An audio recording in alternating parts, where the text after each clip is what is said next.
هلا بنات، شلونكم؟ شو اخباركم؟ طبعا اليوم راح نسوي العشاء سمك. اليوم مو الغدا، اليوم العشاء سمك. طبعا صار لي فتره يعني ما جاي اسوي سمك.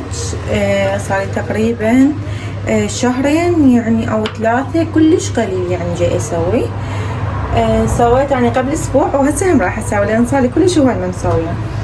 فهنا عندي هاي السمك اللي عيالي انطوني اياه من رحت لهم الازنيق. انا نزلت لكم الفيديو خطي عمي كان يعني يحدق وشي، فصايد سمك ومنظفيه وضامليه بالمجمده.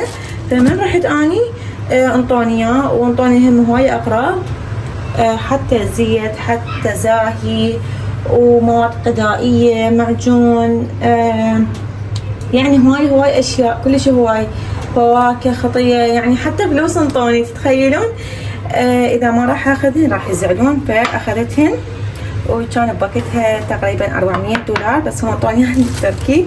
طبعا ابد ما احس انه رايحه لبيت عيالي من اروح لهم، عبالك يعني هيك رايحه لاهلي، فكلش يحبوني وكلش زينين وياي، فكلش حبابين وياي ويحبوني ويردوني، واني كذلك نفس الشيء كلش احبهم وكلش حبابين. ابد خطيه يعني ما عندهم اي اذيه او في اليوم يعني يسمعوني حكايه مو حلوه او شيء، فكلش اعزهم.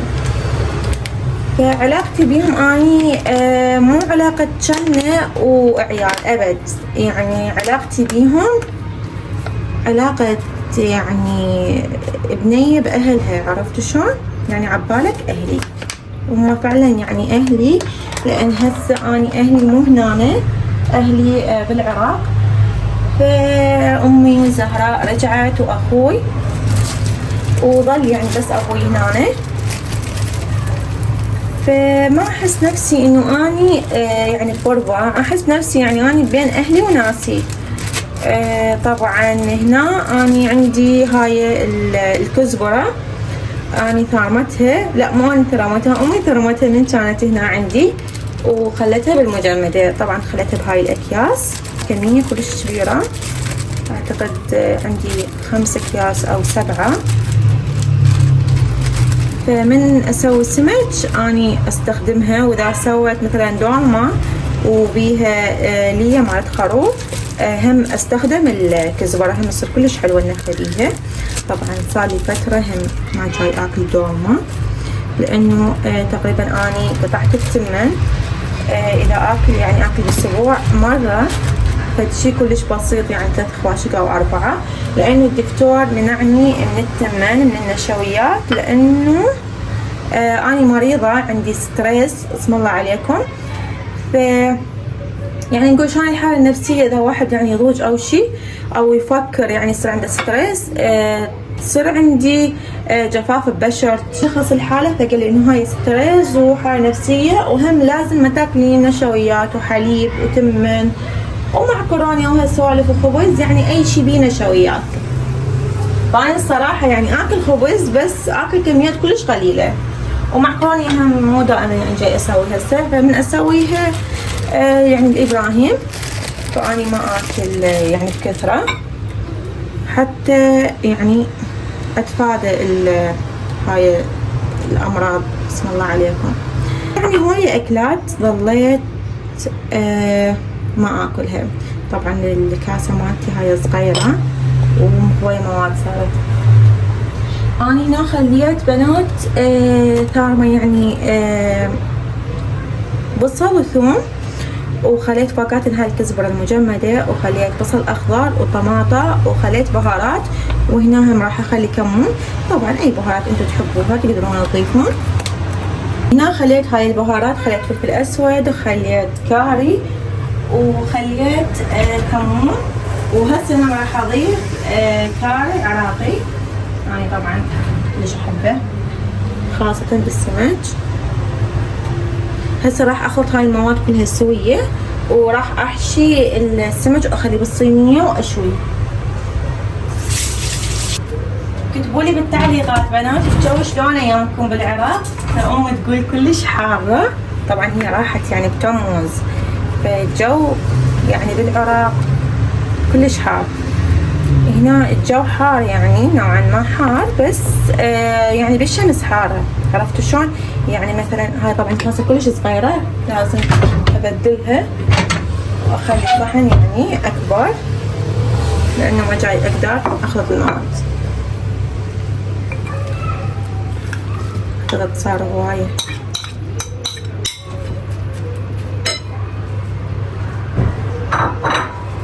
اي بنات، فماما تقول لي يعني الجو كلش حار، يمكن تورطت ورحت بهاي الاجواء، يعني منتظرة شوي الجو يبرد. فاهلي كانوا مأجرين البيت، طبعا ما صار هواي مأجري، يعني صار لهم فترة، بس أنا خطية يعني أمي من راحت هي وأختي، فالبيت كانوا مدمرين مؤجرين. أكو هواية ناس يعني ما يحافظون على الأمانة. احنا صار لنا هواي يعني كنا بهذا البيت، يعني بيت أهلي، فما كان بيه شي يعني لهاي الدرجة، عرفتوا شلون؟ فهم مخربين مسوي خرابة. فهسه إن شاء الله جاي يعمرون بيه ويصلحون الأشياء الخربانة، حتى شوي يعني تحسون البيت فيه حياة، لأنه يعني البيت إذا ما ترتب وما تنظف وما يعني مثلا بديكورات وشي، تحسوا ما بيه حياة أصلا. فأني من النوع اللي أحب ديكورات، أحب يعني أسوي تغييرات هواية بالبيت، ما أحب أبقي على يعني شي واحد. مثلا اللي طالبة الطعام دائما مثلا أغير المكان مالتها، مثلا الكوشايات مالت القنفات يعني اغير الالوان مالتهم، يعني اسوي تنسيقات وشي، بس اسوي تغييرات يعني بالبيت، يعني اغير يعني من الاشياء يعني باماكنهن، مو اللي نشتري ونجدد، يعني حتى لو كان يعني مثلا الاثاث مالتنا نفسه، انه يعني نغير مكانات، نسوي ديكورات يعني حلوه، احنا نضيف يعني لمساتنا عليها. فهاي الشي يعني ما راح يسوي ملل انه احنا نشوف نفس الشي، عرفتوا شلون؟ راح يتجدد، يعني تحسون انتو جايبين فد ديكور جديد للبيت. فخطية هم هواية يعني شغلات عندهم راح يسووها، ويعني يرممون ولازم يشترون هوايهم اشياء. طبعا الشغلات اللي كانت عندهم يعني شغلات مالاتنا احنا من اجينا تركيا اغلب الاشياء يعني بعناها، وشغلات ثانية اللي محتاجيها يعني نريدها، كان اكو فراش وشي وبعض الاشياء خليناهم كلهم بالاستقبال، احنا نسميها ديوانية، وقفلناها يعني، فما اجرناها يعني من ضمن البيت، لان هي ديوانية اصلا معزولة. راحت فتحت الاستقبال يعني الفراش مثل المي صاير، ما اقصد انه برطوبة ابد، انه مثل المي يعني من تلزموه هيك بنات يذوب هيك بايدكم، يعني بسبب حرارة الجو اللي عندنا بالعراق. طبعا الاجواء كلش حارة عندنا، خاصة يعني بهذا الشهر تموز وآب، فيعني اغلب الاشياء مالتهم خربانة خطية. فهسه راح ياخذون هواية اشياء يعني يحتاجوها للبيت، فخطية كلش تعبوا اليوم، جاي يعني ينظفون ويسوون. بنات هسه اني خليت هنا تليفون بالترتيب الصينية، بواقي مالت السمك هنا مثل تلزق او شي، فهذا يعني يسهل علي التنظيف مالت الترسي، فهم حفاظا على الفرن، وهم السمك يعني يستوي بطريقة حلوة. اشيل القطع مالته وخلي الحرارة شوي تضربه حتى يعني شوي يتحمص عندي. وهسه راح نخلي الحشوة بهاي الطريقة. طبعا هنا ما عندي تنور غاز، انا عندي تنور كهربائي بس خبز بيوشي ما يصير السمك وهاي الامور، بس الخبز مرات اسوي بيه فطاير وبيتزا كلش حلو الصير. هسه راح اكمل التحشية مالت السمك.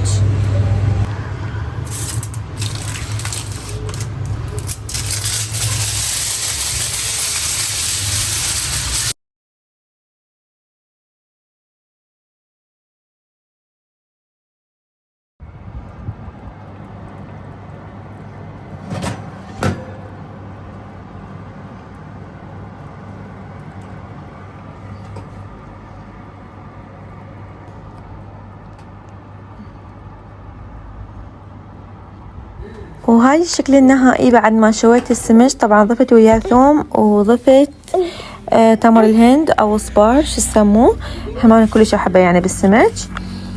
وهسه راح نتعشى بهاي السمك الطيب. طبعا سويت وياه زلاطه وراح ناكله ويا الخبز. وسهمنا وسهمكم الف عافيه. وهنا بنات حبيت انه اصور لكم هاي الكيكات الحلوات الجميلات. طبعا مثل ما قلت لكم انه انا مسويه مشروع مالت كيك، وهنا جاي تجيني طلبات الحمد لله، فحبيت انه اصور لكم شويه من شغلي مالت الكيك. اتمنى حبيتوا الفيديو وعجبكم وحبيتوا هاي الكيكات الحلوات. عرفوا شلون جاي امنتج الفيديو بنتي بحضني وجاي تدفر بيه وما اعرف شلون اصلا جاي احكي. بنات حبايبي اللي هنا وصلت وياكم من نهايه الفيديو. اتمنى حبيتوا الفيديو وعجبكم. لا تنسون تسوون لايك للفيديو وتشتركون بقناتي وتنتظروني فيديو جديد، وان شاء الله راح اسوي لكم فيديو خاص تعليم الكيك. ان شاء الله بالايام الجايه راح اسوي لكم هيك نوع من الفيديوهات، وانتظروني فيديو جديد ومع السلامه.